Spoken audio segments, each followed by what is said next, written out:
شوربة الثوم والزعتر السحرية تفتح الجيوب الأنفية وتنقي الصدر من أول ملعقة.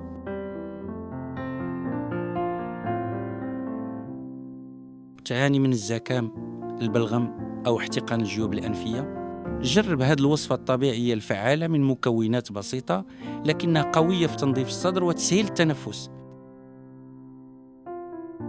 المكونات: 7 فصوص ثوم مهروسة، ملعقة كبيرة زعتر جبلي، ملعقة صغيرة كركم، ملعقة صغيرة زنجبيل بودر، لتر مرق دجاج أو خضر، عصير ليمونتين. الطريقة: نغلي جميع المكونات معا حتى تمتزج وتشرب ساخنة 1 إلى 2 في اليوم. النتيجة: راحة فورية وتنظيف طبيعي للمجاري التنفسية.